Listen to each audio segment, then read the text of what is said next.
In today's video, we're going to be taking an up-close, in-depth look at this custom pair of Nike Phantom GT Elites, which were match-worn by Liverpool star James Milner. This pair were worn by Milner spanning across 2 seasons, the 2019-20 season during the post-lockdown period, and the 2020-21 season. This pair feature a number of modifications over the standard retail version of the Phantom GT Elite, so do stick around and watch the whole review if you'd like to see every detail on Milner's custom version.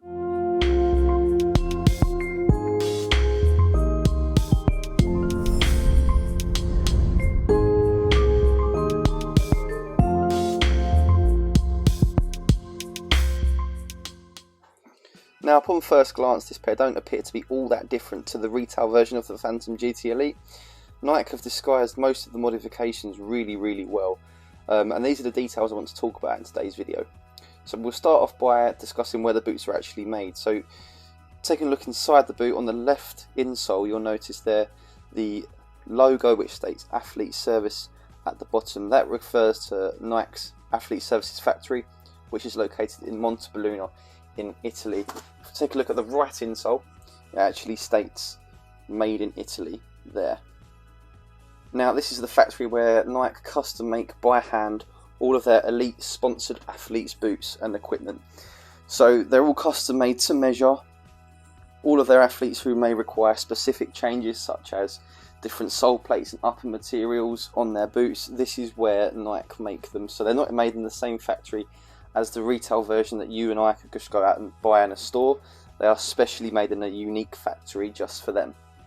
Typically your retail version boot would be made in Vietnam or China. Because they're so mass produced, they are the most cost effective factories for them to make the boots in, whereas as the elite players' boots are made in very small numbers, they are able to outlay a higher cost and make them from scratch by hand in Italy, rather than being mass produced and produced to a cost.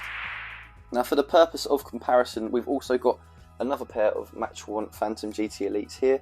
This pair were worn by Manchester City defender Ruben Diaz during the UEFA Euro 2020 tournament, so these are in the Impulse Pack colourway.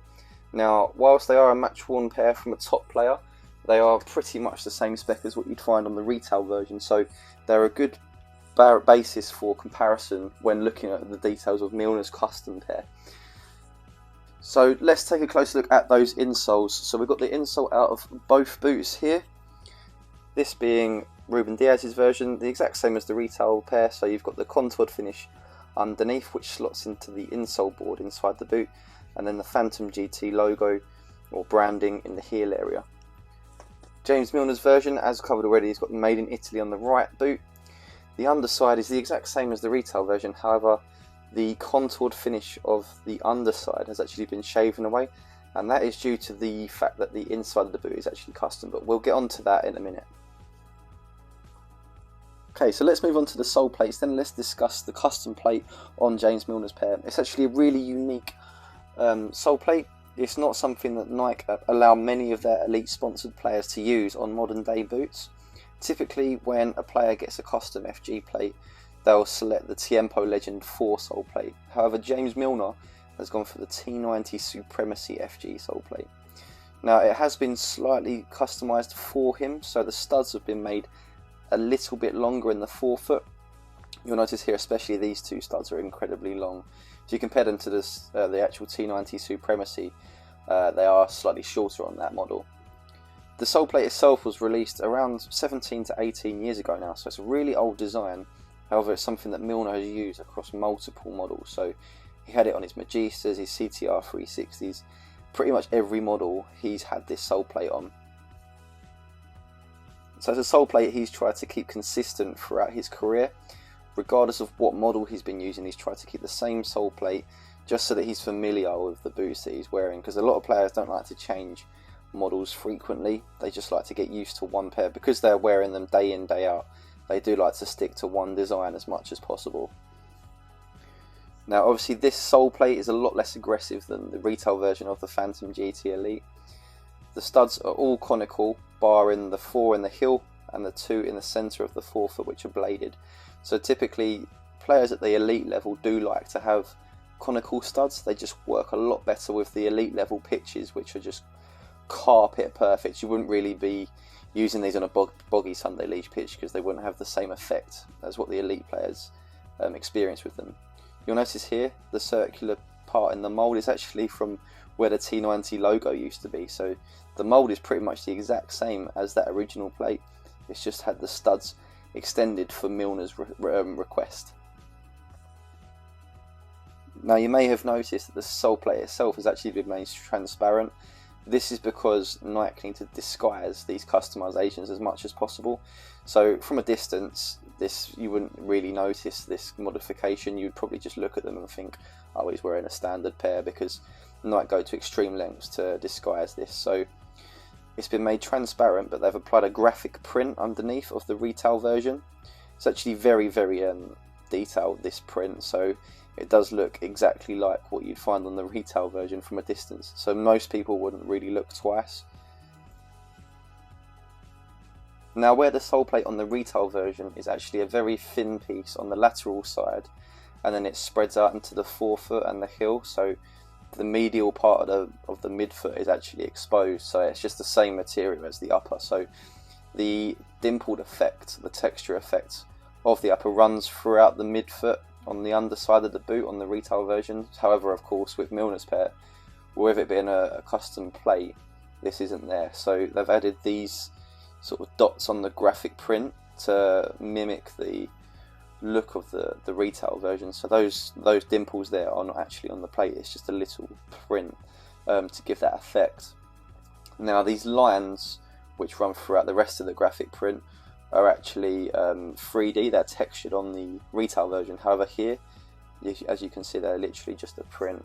If we have it side by side with Ruben Diaz's pair, now Diaz's pair feature a S3 Pro sole plate which was not released to the public. However, it's still the same sort of structure as the retail version. So you'll notice here the sort of dimpled texture effect which runs throughout the underside of the boot. Milner's pair, it's just a print. So even the Nike logo, where that is on the underside of the retail version, it's actually got sort of it's a cutout where the piece of material is. Whereas Milner's pair, if we take a look, you'll see it's just still a print underneath the actual sole plate itself. So from a distance, it's really not noticeable, but it's actually very clever disguising by Nike. Now typically players do get their boots personalised, as you can see here with Ruben Diaz's pair. He's got his name along with the Portugal flag to the lateral side of the heel area. With this model of Phantom GT Elite, which a Milner's pair, Nike actually stopped applying their personalisation to their sponsored players' boots during that period. It was due to the financial implications of the coronavirus pandemic, so they actually stopped applying personalisation from March 2020, and they didn't resume doing it until the Euro 2020 tournament in the summer of 2021. So it was over a year where they were applying no personalisation. Even players such as Cristiano Ronaldo they just received blank boots. So whilst the boots were still customised, they just didn't have any names on. So players like Ibrahimovic and Ronaldo were getting their kitmen at their clubs to apply personalisation to their boots. Of course, personalisation like this isn't available to the public. The fonts that Nike use and things like that are just something that you can't get on retail pairs. So what you see here with Diaz's pair is something that's unattainable on a retail pair in a store.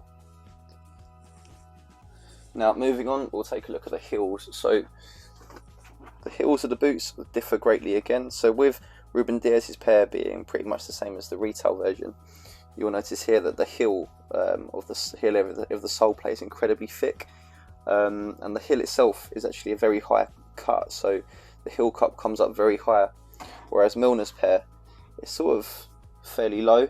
The heel shape is a lot more rounded, so it's a lot wider, but it comes in narrower at the top.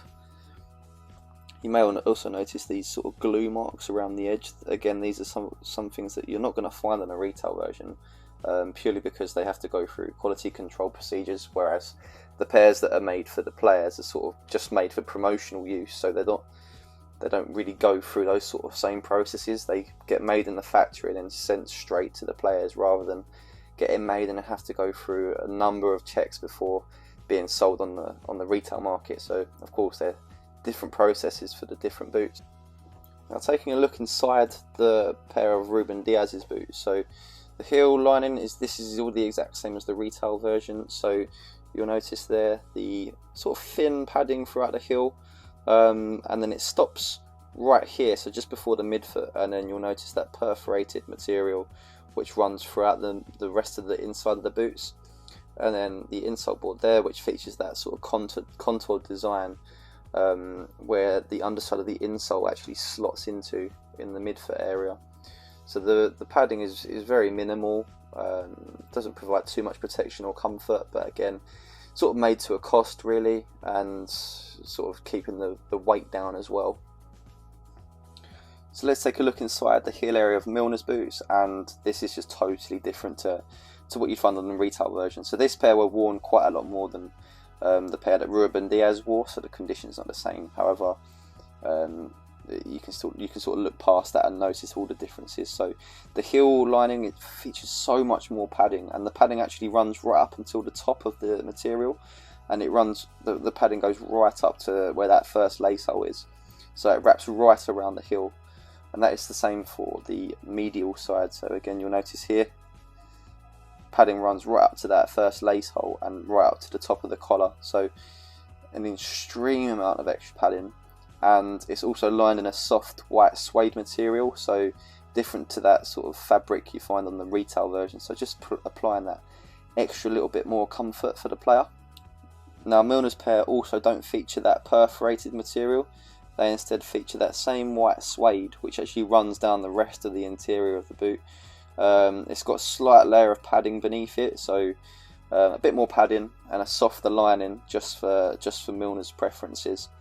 So all of this does add weight. I haven't got any scales here to actually weigh the boots, but they are around the same weight as Ruben Dias's pair. Now, Dias's pair are a size 11 UK, and Milner's pair are around a UK 9. They don't have any size labels due to being custom made to measure, and obviously Dias's pair are soft ground, so that adds a little bit more weight. So all of this additional padding and stuff has actually added quite a bit of weight to Milner's pair. Now, furthermore, we'll take a look at the insole board. So you'll notice there is no contoured finish. It's a totally different insole board to what you find in the retail version. That's the reason that the underside of the insole was actually shaven down, obviously because there's no slots for those contoured pieces to slot into. They have to be removed. Now, you'll notice there the number in the heel. This is the number that Nike write when their boots are made in the Montebelluna factory. Typically they'll write a number in the heel which will refer to the player's foot last, which is the mould of their foot that the boots are made around inside the factory. They don't apply size labels typically, due to the fact that most of the boots aren't a generic size. They're sort of just so unique that they can't really be distinguished as a specific size, so they just typically write a number in the heel. And then we'll notice here there's a carbon fibre plate which runs from the heel area up to the forefoot board. Again, just for a bit more strengthening, the same as the insole board really, adds a bit more strengthening, a bit more stiffness for the boot overall. This is something that we see a lot of with pros custom boots. They do tend to add in these thicker custom insole boards.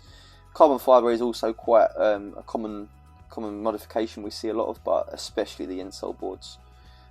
Typically the retail version boots these days are becoming so flimsy and light, and the materials that are being used are quite cheap compared to how they were made 10 years ago, for example. So players do customise their boots a lot more now in that sort of area with strengthening. The inside of the right boot on Milner's pair is actually slightly different to the left. So it's still got that same padding throughout, that same white suede, same insole board with carbon fibre. However, this shoe, the right shoe, features a layer of sponge padding in the heel area. It's like a brown colour. It's incredibly soft. It's actually very thick, but it only runs It stops actually before that carbon fibre plate stops, so just before the forefoot board. So perhaps Milner's right leg is actually slightly shorter than his left. This is quite a common thing, but he's only got this additional padding in the heel area of his right boot, not in the left. This is something that we also saw Gareth Bale use on his Adidas F50 Adi Zeros back in the day. He used to have an additional layer of padding in his left boot, but not the right. So it just shows you how specific these boots are made for the elite pros. Anyway guys, that covers all the details of James Milner's custom Nike Phantom GT Elite boots. Hopefully it was a good insight for you into all the custom elements that he has on his pair over the standard retail spec. If you'd like to see more boots like these, we've actually got a few hundred in stock on our website at www.bcboots.uk. Thanks for watching, and please subscribe to the channel and like the video because we've got some more upcoming soon.